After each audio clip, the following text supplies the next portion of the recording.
ഇന്നത്തെ എൻ്റെ റെസിപ്പി ഒരു ഗോതമ്പ് ദോശയാണ്. സാധാരണയായിട്ട് ഉണ്ടാക്കുന്നതിൽ നിന്നും വ്യത്യസ്തമായിട്ടുള്ള ഒരു രുചിയിലാണ് ഈ ദോശ ഉണ്ടാക്കുന്നത്.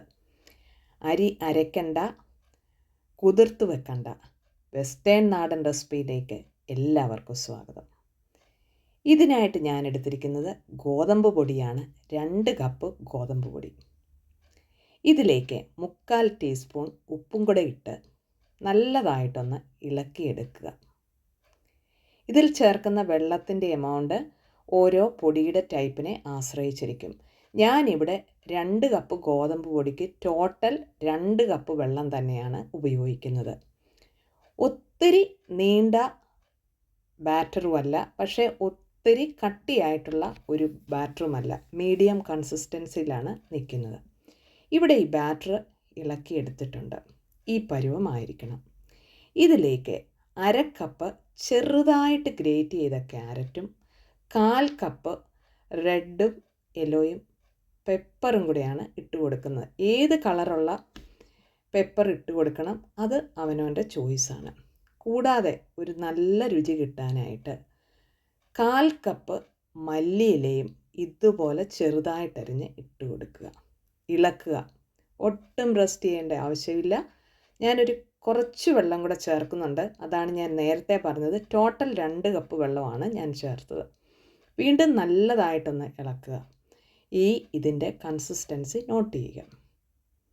ഒരു തവ ചൂടാക്കുക. നല്ലതായിട്ട് ചൂടായി വരുമ്പോഴത്തേക്കും ഒരു മീഡിയം ഹീറ്റിലേക്ക് വെക്കുക. എന്നിട്ട് സാധാരണ ദോശ ഉണ്ടാക്കുന്നത് പോലെ തന്നെ ഉണ്ടാക്കിയെടുക്കുക. ഒത്തിരി കട്ടി കുറയ്ക്കരുത്. കുറച്ചാൽ നമ്മൾ പച്ചക്കറി ചേർത്തിരിക്കുന്നതുകൊണ്ട് ഈ ദോശ പൊട്ടിപ്പോകാനായിട്ട് ചാൻസ് ഉണ്ട്. ഒരു 3 മിനിറ്റ് ഒരു സൈഡ് വേകാനും വേറൊരു 2 മിനിറ്റ് മറ്റേ സൈഡ് വേകാനുമാണ് ഇതിന് സമയം ആവശ്യമുള്ളത്.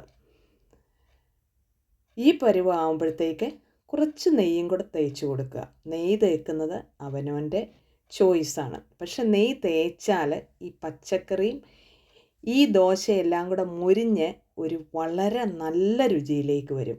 ഒരു കറിയുടെ ആവശ്യമില്ലാതെ പെട്ടെന്ന് നമുക്ക് ഒരു 10 മിനിറ്റും കൊണ്ട് ഒരു ബ്രേക്ക്ഫാസ്റ്റോ സപ്പറോ ഉണ്ടാക്കിയെടുക്കാം. വളരെ ന്യൂട്രീഷ്യസ് ആണ്. ക്യാരറ്റ് ഹൈലി ന്യൂട്രീഷ്യസ് ആണ്. അതുകൂടാതെ തന്നെ ഇതിൽ ചേർക്കുന്ന ബെൽ പെപ്പറും അതെ സാധാരണ ധാരാളം ന്യൂട്രിയൻസ് ഇതിൻ്റെ അകത്തുണ്ട്. ഈ ചെറിയ വീഡിയോ നിങ്ങൾക്ക് ഇഷ്ടപ്പെട്ടെങ്കിൽ ഒരു ലൈക്ക് തരാനായിട്ട് മറക്കരുത്. ആദ്യമായിട്ട് കാണുന്ന കൂട്ടുകാർ ഒന്ന് സബ്സ്ക്രൈബ് ചെയ്ത് സപ്പോർട്ട് ചെയ്യുക. Thanks for watching.